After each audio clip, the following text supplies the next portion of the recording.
This is Sarah Gelzer with truthout.org. The effects of global warming are impacting the Inuit people now. We spoke with Sheila Watt-Cloutier, Inuit activist and Nobel Peace Prize nominee, about her testimony this week to the Inter-American Commission on Human Rights regarding the human costs of global warming. So Sheila, before we discuss this hearing, I was hoping you can give us some background, your background, and discuss the conditions that led you to file this petition, which resulted in the hearing this week. What is happening with this climate now of the world is really negatively impacting the Arctic first and the fastest, because we depend upon and we thrive upon the cold, the ice and snow. We are out there every single day hunting, fishing, gathering, and so our hunters and our elders and our communities are witnessing firsthand the melting of this planet, and it's happening very, very fast. From the time I was born, my family and my community traveled only by dog team on the ice and snow the first 10 years of my life. That was our only mode of transportation in the winter. In the summer, it was canoe on the river. The changes are very dramatic. When I was a child living on a river called the Kuujjuaq River in Nunavik, we could never go swimming in that river. It was way too cold. It never warmed up. Today, the whole community goes because we have heat waves that last for weeks in the summertime, and everybody has to cool off. And it becomes very difficult for our elderly to adjust to the heat because this is a new experience. There are new insects and new birds and new fish, new species coming to the Arctic that we don't even have names for because they're unknown. They're not a northern Arctic species.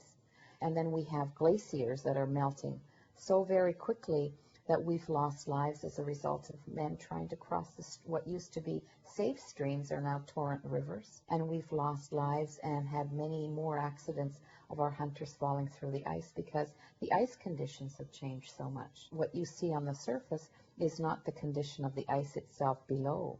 So all the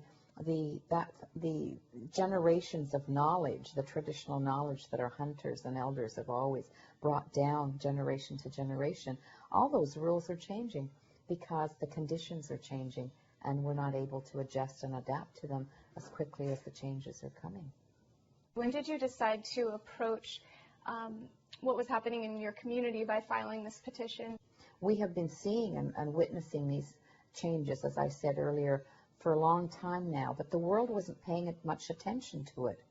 We had the Arctic Climate Impact Assessment done from 2000 to 2004 that involved over 300 scientists from 15 countries. But yet, when the science came out, and it was very compelling science, there was still inaction of the United States to see it as an urgent human issue. So we chose this particular instrument that is there to protect its citizens, and because we in Inuit live in Greenland, in Canada, in Alaska, USA, and Russia, it was an instrument that 2 of the countries could use, Canada, Alaska, USA, because they are signatories to this. And so we thought this is the best way to really put ourselves on the map so that people can see this as a real, true human issue. It is not just carbon sinks and emissions trading. It's not just politics. It's not just technology. This is about children, families, communities. This is a human issue.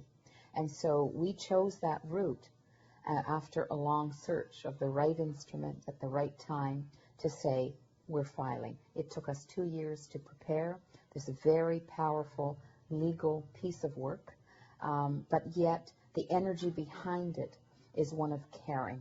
It's one of generosity, as I said. It is an act of generosity from our hunters as an early warning to America and to the rest of the world. It is perhaps the most caring act I have ever brought forward in the protection of my culture and in the protection of the future of my grandson. It is a loving act.